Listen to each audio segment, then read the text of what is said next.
Welcome to the 50 for 50 podcast for Sycamore View Church in Memphis, Tennessee. I'm your host, Anna Moser. In 2028, our church will turn 50. As we look forward to that celebration, we're taking a look back at the stories and people who have shaped our church. 50 stories over 50 months to celebrate 50 years. I encourage you to jump on our website, sycamoreview.org/50-4-50 to watch a short video telling this month's story. We'll be diving deeper into that story here with a special guest each month. So let's jump right in.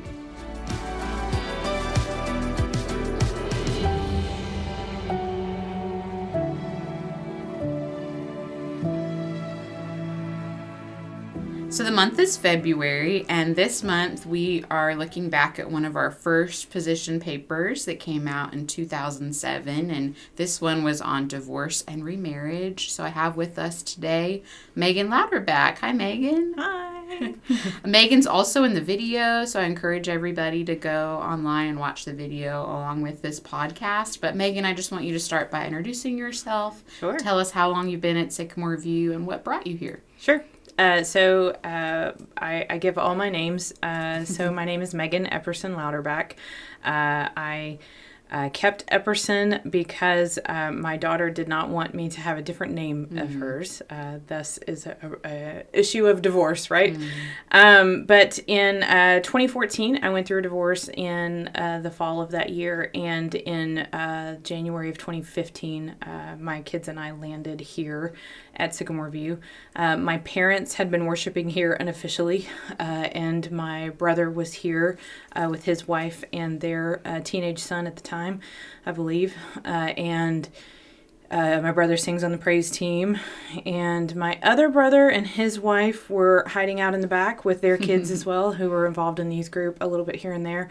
And so it was a nice place to go and have some familiar faces. I grew up going to Ross Road. Kip was my youth minister and my worship leader. So being at a place where he was leading worship felt very natural and very at home. And I've never wanted to leave since then. So that's awesome. Yeah. I love that. Kip is great. Yeah. And Kip himself went through a divorce and a remarriage here. So did that kind of help you know that this would be a place where you'd be welcomed? I mean, I think so. Yeah. You know, growing up in Memphis, you kind of know churches, right? And Churches of Christ in particular. When I was growing up, we used to have area-wide devotionals. The churches seemed to be a little more cohesive, or at least several of them were. And a lot of those churches have shifted, like they've either moved or they've merged with another church or they've closed and that kind of thing. So you tend to know where people are and kind of where they come from. I came from Ross Road. It was in the other side of town. So I honestly had no business kind of driving all the way over there. I've always felt like church should be your community and kind of where you're close to. At the time I lived in Cordova, now I live in Bartlett. So Sycamore View is just right on the edge of that. And so it just made sense. But I feel like I never really thought about me being a divorced person and going someplace that was going to reject me necessarily. But there are times when you walk into a place and you go, I don't exactly know where I fit, but I'm still here. Yeah. Yeah. Well, I'm glad that you came here. I was thinking you've been here so much longer than when you came. So when this position paper came out in 2007, you weren't here yet and you came years later. But I wanted to read part of the statement that you read in the video. The Sycamore View Church of Christ seeks to maintain the integrity of marriage and encourage commitment to marriage covenants. Divorce is a sin and has tremendous destructive power, but in some situations, as described in the position paper on divorce and remarriage, divorce is the most redemptive choice. God seeks redemption, healing, and forgiveness for divorced people and encourages faithful love for those in new marriages. Given the difficulties of understanding and the variety of circumstances, this community of faith is committed to love one another in redemptive ways and treat each other with respect as we promote healthy marriages, welcome the divorced, and encourage the remarried. So with that last sentence, how did you feel when you first came here in 2014? How did you feel about being at our church, and what ways did you did people make you feel welcomed? Sure. Well, for me, growing up at Ross Road, my parents were heavily involved. We actually the building was built, and that's when we started going, and I was in the second grade. So I have never not gone to church. So for me, church is what people would call an obligation, I suppose, but I feel like it is where I'm supposed to be. Okay, I'm supposed to go to work on Monday. I'm supposed to go to church on Sunday. Like, that's just a part of my rhythm. It's always been that way. And even through the hard times, it still was that way. I'm not saying I didn't sleep in on a Sunday every now and then, but I'm just saying there was this consistent factor, right? And I needed that. We all need that. We need rhythms, and we need purposeful places to be and to land that are safe. I guess the beginning would be an obligation, right? A sense of purpose, a sense of trying to go where I'm supposed to be. But the people here were familiar. I had gone to a clothing sale. I had participated in other events in this church. If you really want to dig right down to it, my ex-husband and I met at this church. He actually grew up here. And so this place always was someplace we landed for events or whatever it may be. So I feel like I want to share a story about what it's like to show up with a 2-year-old and a 5-year-old at a church that some people. My 5-year-old at the time, you could take him anywhere, and he just was fine. I could take him to the daycare at the Y. I could take him to the drop-off place, and he'd just be like, "See you later, Mom." Like, whatever. My 2-year-old at the time, my daughter, was not that way at all. She did not want to be not in the same room with me. She didn't want to touch me and hang on to me and all the things. She just didn't want to be not with me. Splitting weekends and your time with little people means that fear of you not being there is stronger than usual. Yeah. So typically, we come to church. Our kids have had enough of us. We've had enough of them. We drop them off at class, and they're somebody else's problem, if you will. But also, it gives other adults opportunities to pour into your children. Well, when your kid is screaming in the hallway and you're in service and you can hear it, that's not really pouring into anybody. Yeah. And so it was hard. But Brenda and Carrie Simpson, Brenda Frederick, taught the 3 and 4-year-old class. They still do. They probably still do. And it's on the corner. The other corner was this toddler class, and my daughter wasn't having any of it. She screamed and cried and hollered, and I also think she's always been this age where there weren't as many people her age. There were people younger than her and people slightly older than her, but not right at her age. So she always hit these milestones and had to be. So anyway, I took her down the hall. She's crying, she's screaming, she's freaking out. And Carrie said, "I'll take her." Because I was like, "Oh, there's Miss Carrie," And I said, "What are you going to do with her? She's just going to cry with you." She said, "Is she potty trained?" I said, "Yes." She goes, "Just leave her with me." And she took her down the hall. My kid held her hand, and she walked down the hall and took her 2-year-old self to the 3-year-old class. And Bryn sat in that 2-year-old class for ages 2, 3, and 4. Wow. And it wasn't always pleasant, but most weeks it was. She was happy to go. She felt like a big kid, and she really liked Miss Brenda and Miss Carrie every week. So I don't know that I could articulate the feeling of walking up, knowing she's going to have a complete and total meltdown, and I got to figure out what I'm going to do about it. Yeah, you're there by yourself. And I'm there by myself, right? And then seeing her, walk down the hall with somebody else. I kind of turned around and was like, I don't even know where to go now. Is there a class for me? Like, I didn't really know what to do because I wasn't used to that. I love that story. That's so neat. It's so neat to imagine your daughter that age, because now she's so good with kids that age. Like, she helps in children's worship a lot, and the kids love her. I know. And so it's just neat to see the full circle moment of now her being one of those people that the little kids look up to. It is true. Everywhere she goes.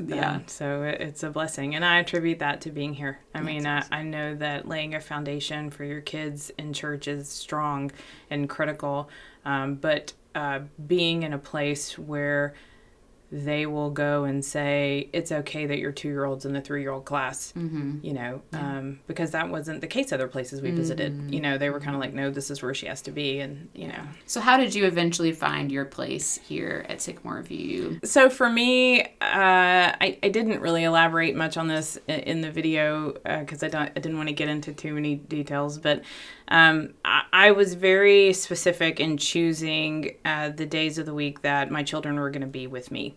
I'm not so naive to think that there would be a way I could get them every Sunday. And their dad is a church-going faith believer, and I did not want to strip that opportunity from him as well. So I just said I'm going to have them on Wednesdays, which means I'm going to show up on Wednesdays.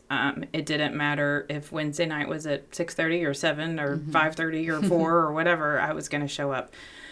So I always made sure they were here, and not always was there a place for me.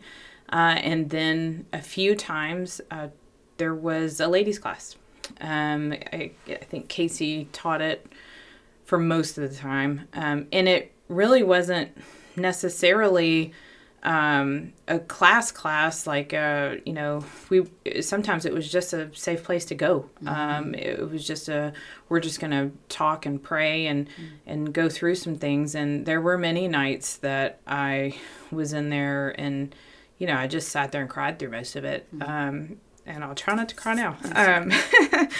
But it was hard because you go through these days, right, of not having your children, and then you get them on Wednesday, and the first thing you do is drag them to church. And it was hard to walk into a room of people that, you know, if you go to other classes, there would be couples or there would be whatever, and I was like, I just can't right now. But the ladies always, and it was like this wide variety of people and characters. Sometimes people would kind of breeze in and breeze out. But it was always a place where I felt like when we got to prayer time or sharing time, that it wasn't any problem for me to share, you know, whatever was going on. And then it got to a point where I had people specifically asking. School is not always the easiest thing for kids, and my children kind of ebbed and flowed in their relationships with school. And so, you know, I shared that. I shared that struggle, and other mothers who had children, whether they're single or married or whatever, shared their stories. And I think sometimes when you're in a class, you don't always think, well, I can share my stories, or my stories are relevant because, well, I'm married, or I homeschooled, or I did things, and so you don't think that those could be relevant, but they were. And I just wanted people to see me as a person, not as this divorced person or this used to be married person or poor pitiful her or whatever. And I never felt that in that class. And I always felt like I was, you know, the terminology you say now is I feel seen, right? So I felt like I was, you know, in the right place in that right time. So I'm so glad. Yeah. That's neat. I love the story you tell in the video, too, of them giving you buddy one night for gift cards when you were needing things. Yeah, it was it was just one of those things where everybody was sharing something, and I said, well, I think I have enough gas in my car to make it to payday. I don't have the money for my kids' teachers' gift cards tomorrow, but you can celebrate Teacher's Day any day, right? Yeah. And, you know, I'm just trying to, like, put a positive spin on it. And I literally had two people, I had a coat on, and they just I'm talking to somebody else, and they walked by me and just shoved money in my pockets. And I was like, what are we doing? What's going on? But it really was a lot. And I went on the way home and stopped and got what they needed and gave it to them for school the next day. And, you know, you don't always know where it's going to come from, but the Lord has always provided for me. And I know that it's because you have to show up. And that is like 90% of what I do. I may not know everything. I may not say the right thing. I may not always be in the right mindset, but I try to show up. Yeah, I love that. And coming on Wednesday nights and making that commitment. That's a hard commitment to make, but making that commitment for your kids. I love this line from the video. Our worst moments are not the whole of our story, not when Jesus is involved. The grace of Jesus accomplishes more than we could ever ask or imagine. Divorce is a part of my story, but it doesn't define me. Jesus does. Would you be willing to share kind of how you've seen the grace of God in your life since your divorce? Sure. And I touched on it a little bit, with the finances and the money. Being when you are a single person, but you had joint financial responsibilities for a while, having to kind of figure out and navigate that can sometimes get a little dicey. I have not always maintained a job. Sometimes in the for-profit sales world, they decide you're not their person anymore.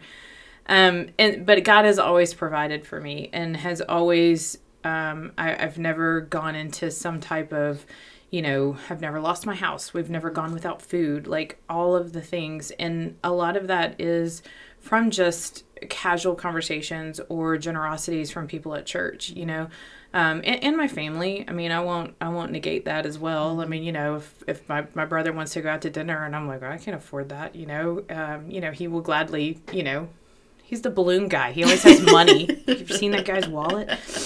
But I feel like as the kids got older, there were activities and stuff that needed to be paid for. And I was always told, don't worry about it. Like, if you can, great. If you can't, don't. And so I just never had this sense of shame or I can't do this. I always made sure, that I was giving my weekly contribution, and I always made sure I was showing up. And so, again, that's part of the show up, right? And I just feel like there's a lot of grace that was given to me through the people here. And so, God works through situations. He works through people. He works through people we didn't even know he was going to work through. And, I did meet my husband now, Mark, and, he had gone through a divorce as well and was in a very different place. And I just remember us having some pretty significant conversations about grace and forgiveness and how, this doesn't have to define us. Whatever causes your divorce, whatever leads to the divorce, it is not something that you are just, now I did this, and so now I'm just, scarred and tainted for life, and I have to live this way. I believe, I don't like the terminology of God just wants us to be happy, because I don't think God ever says that, but I do think that God has showed us a way to live in a way that he wants us to be. And when we stray from that, and we live in a fallen world, then things are going to happen. But that's why we have grace, and that's why there's a redemptive quality. So, for me, that's part of that statement, and that's part of why I kind of get up every day, right? I'm not perfect, but I know that there was someone who was perfect and went before me. And so I get to reap the benefit from that. And if I don't take advantage of that and I live in a way that is always trying to be perfect, or trying to be something that I'm not, it's not going to be receptive of the grace that's been given me. So, yeah. Thank you for sharing that. I think that it's beautiful to see how God is continuing to write your story, and the story of your kids and all of that. My parents got divorced when I was an adult, and so my experience is similar but different, of just, it's never something that you think would happen to you, but then when it does, it makes you kind of see people and situations differently, and appreciate a church that, we can hold up marriage as really important, and promote healthy marriages while also welcoming people that are divorced and being a place where they can feel loved and experience that grace. Or people that are single and have never been married. Like all of those things, we have people here that are, everyone's story is different. And so I just think that that's a beautiful part of our church. So you mentioned Mark, and I love to see how he's become a part of our church family. I think he's been writing the Advent readings for this month, so that's been neat. Yes. And I also love to see the way that you and your ex co-parent, and this past Sunday, Bryce was baptized, and he was here for that. So I just think that that's a really neat, I know behind the scenes it has to be difficult, but I feel like you do that really well. And thank you. I just wanted to ask if there are words of wisdom or encouragement you'd give to people that maybe still feel like they're in that beginning phase of like, where do I fit and how do I do this? How do I walk through this divorce while also being in a church family? Sure. So there's no book on being divorced. There's no manual on it, just like there's no manual on raising children or, just being a person.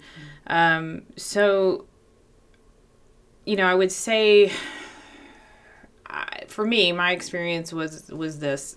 I had it instilled in me to show up. So I did. But I also needed to give people permission to kind of mess up talking to me, right? To mess up inviting me to things that I was the only person without a significant other at. And that was okay. Yeah. It is what it is. My friend here at church, Missy, when she went through a divorce, she said, "Can we go to dinner?" And I said, "Sure." She goes, "No, can you bring Mark too?" And she said, "Because I don't want it to be weird anymore." And I was like, "Sure." She goes, "Mark was my friend too." And she said, "Just because I don't have a husband doesn't mean I don't want to, go to dinner with you both." And that window and that door to give people permission to kind of walk through this with you in a way that neither one of you know how to do is really like the best advice I could give anybody. And that was exactly what I told my children's father when we were going through our divorce. I was like, "Look, there's no way to do this in a way that's wrong. Like, we get to choose how we walk through our next steps and how we co-parent."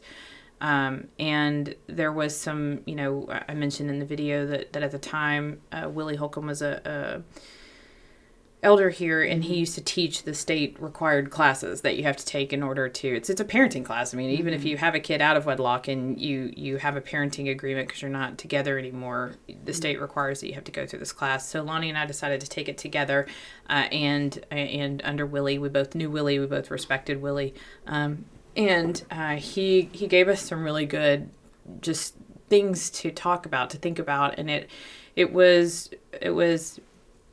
this person that you were married to is not a bad person. And at one point you had a different thought process of them. And that the children still see that person in a positive light.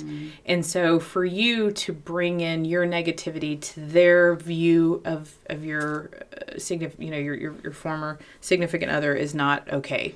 And so it resonated with me because no matter what happens between me and my ex-husband, he is still their father, and he still wants to raise them to be, good, God-fearing, people. And I need to respect that. It may not look like I would do it or we would do it if we were still together, but I still need to respect that. So I would just say, you have to give yourself permission as a person who is a married couple and has no idea of divorce and has no idea how to relate to somebody. You have to give your permission to just say the wrong thing and be okay. And then as the person receiving it, it's the same way. I mean, you think about grief, right? People say the wrong thing all the time in grief. When you're going through grief, this is a loss. I mean, it's something different. There's a lot of people think, well, divorce happened and then it's done. Divorce happened, but the consequences, I guess, or the fallout from that happens all the time. It happens every day. I still have to co-parent with somebody who I don't always agree with what they're doing and saying with my children. So I have to figure out the conversations I'm having with my kids and how we're kind of going forward. So it's just again, I like grace. So you give yourself grace, you let others give you grace, and then if somebody says something that you don't like or didn't go well, just tell them. Yeah, you know? Help them not do that again. Yeah, I'd want to know if I made you feel awkward or whatever that looks like. So, but the number one thing is just show up. Yeah, that's really good advice. And even what you were saying with like the meal with Missy, that reminds me so much of being single is similar to like people don't really know what to do with a 35-year-old single person. But it's like I'd rather be invited and choose not to go to something than be excluded because of my marital status. Absolutely. And so I think it's a messy thing, but it's better to say something and invite somebody than leave somebody out and make them feel like they don't belong somewhere. Yeah, so, absolutely. Yeah, that's really good. So last question, unless there's anything else you wanted to make sure that you shared. No, the only thing I made a note on that I didn't talk about, and I don't know if you want to reference this or not, but well, first off, I want to acknowledge the fact that you played a huge role in my children's life. My kids grew up here.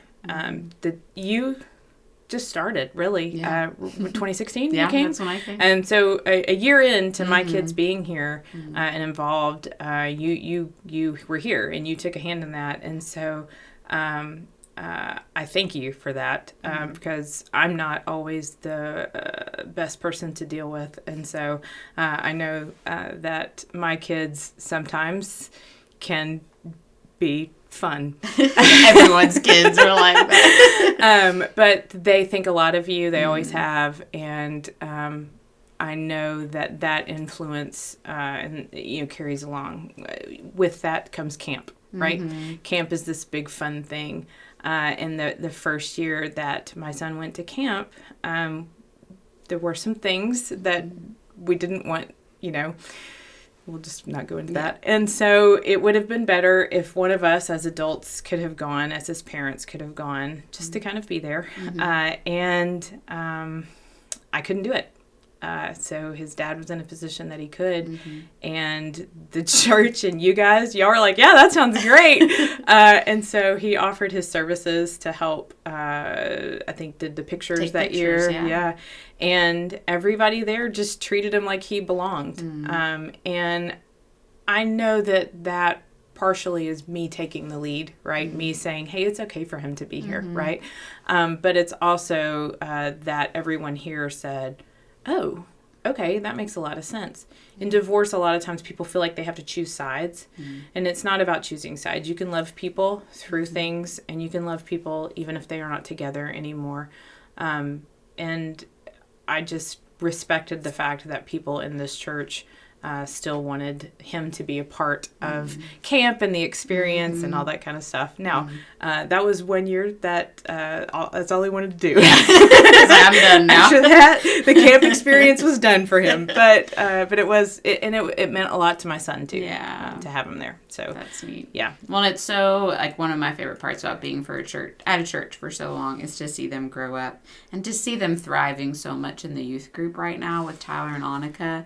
Is just really special. So. Again, they came into the youth group, right? When we we'd had changing of the guards, and I feel like Bryce came into the youth group, 6th grade, and I think it was the 6th grade. It may have been 7th grade. I can't remember the years. That he was in band, and unbeknownst to me, he invited Tyler to his band concert. Now, what I have to tell you about a middle school band concert is it was in the gym and they literally played 2 songs. Okay, like it was like a pre-warm up to what they were actually going to do, but the teacher just wanted to get all the people, the parents to come together. So he invited Tyler. Tyler, of course, said yes. Came. The parking lot is this big with everybody's parents there, so Tyler had nowhere to park. Running all over the place, trying to figure out how to get in the gym. Gets in there, watches the songs, and I was like, bless your heart, because there's no way I would have done this. Because he only played, they had 2 songs then there was a jazz band that was 8th graders, and he wasn't even in that. But I will say again, my rhythm for today, or my is show up, right? Yeah. Tyler showed up, and that meant the world to Bryce, and it still does. Yeah. Tyler still shows up and you guys did too. They were in the play a couple of years ago. You and McLean and Tyler and Annika showed up, you know, and that means a lot because they show up for you guys here, and this is where they see you all. But they have lives outside of here, and so for people here to be you know, to show up for them. I mean, that's a whole other youth group story. Yeah. And children's ministry is a whole other thing. So, but I mean, you know, if you want to tie it back to divorce, just think about the fact that you guys actually figured out how to be accepting of children that don't have two parents, you know, or that can't maybe afford the activities that you're going to do. You guys don't look at that. I mean, when the boys and girls kids come to Wednesday nights, we don't look at, well, you can't do this or this probably doesn't apply to you.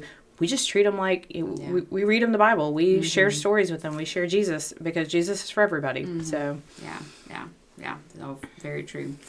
So last question that I ask everybody is, do you have a short prayer or hope for our church as we're celebrating the 50 years, looking back, but also looking toward the future? Yeah, so I spent the last 48 hours listening to every podcast again so that I could make sure to not mess this up. There's no way to mess it up. I know. Some people don't exactly say it correctly. It's true. Some of them go on a while. Yeah.